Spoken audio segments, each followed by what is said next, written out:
What is up, guys? Today I'm making a review about my mountain bike. You've probably seen it in past videos. It's a 2013 Commencal Meta. It's the all-mountain version, and it is a trail and enduro bike. So to start it off, we've got an aluminum frame. It is 6061 T6 aluminum. It's pretty slack. It's got a 66.5 degree head tube. And the seat tube is kind of laid back too. As you can see, the angle of the seat is kind of tilted toward the back. The suspension up front, it's got a 150 mil travel Marzocchi 350 fork, 35 millimeter stanchions. And this has compression right here, preload, and then rebound is on the bottom of the fork leg. Can't see that, but it's got all three. The rear suspension is an X-Fusion shock, which is not the greatest, I have to admit, but it does its job. Bottoms occasionally, but you have the three-way compression adjustment, is that blue tab, and your rebound clicker, which is the red knob, and then on the other side there you have your air valve to load up the air spring. Alright guys, so one of the things that really pisses me off about this bike is that it came spec'd with Avid Db3 brakes. They work well, they have great... Alright, so one of the things that I really do not like about this bike is that it comes spec'd with the Avid Db3 brakes. They work alright and they have good modulation, as people say a lot, but Avid has been bought out by SRAM, so they don't make these brakes anymore. So I can't really get pads for them at all. Alright guys, so when it comes to components, I would say they did a mediocre job speccing this bike, to be honest with you, because I actually broke a few of the derailleurs. They were the SRAM X7 derailleurs, and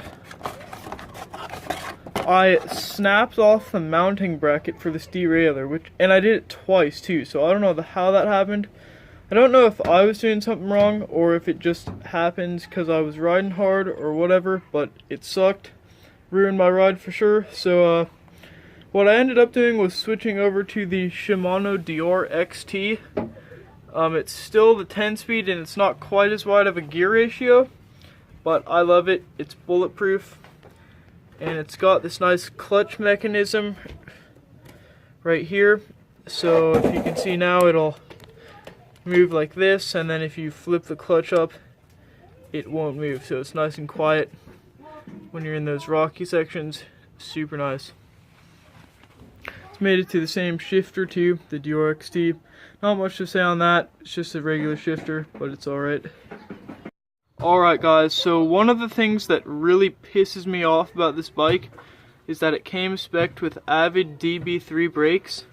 They work well, they have great... Alright, so one of the things that I really do not like about this bike is that it comes spec'd with the Avid Db3 brakes. They work alright and they have good modulation, as people say a lot, but Avid has been bought out by SRAM, so they don't make these brakes anymore. So I can't really get pads for them at all. But nevertheless, I haven't had any sponginess with these brakes. They've stayed nice and I haven't had to bleed them at all. And they're mated to big, giant 203mm rotor in the front and a 180mm rotor in the back. So you have massive stopping power on the Commencal Meta.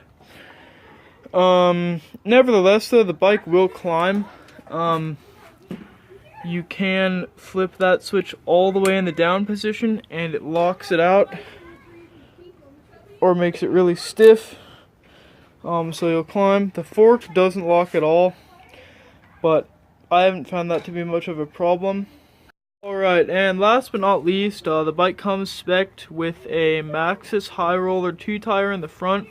It is 27.5 inch by I think 2.25. and the same dimensions in the back, but it is a Maxxis Ardent. And these are both, I mean, they do their job. They're not bad, but I'll probably switch them out for some different ones in the future. Alright guys, so I'm going to end this video off with who I think this bike is best suited for. It's got a slack head angle and is somewhat long travel. So I think that's good for like if you are riding BMX a lot and you want to get into mountain biking.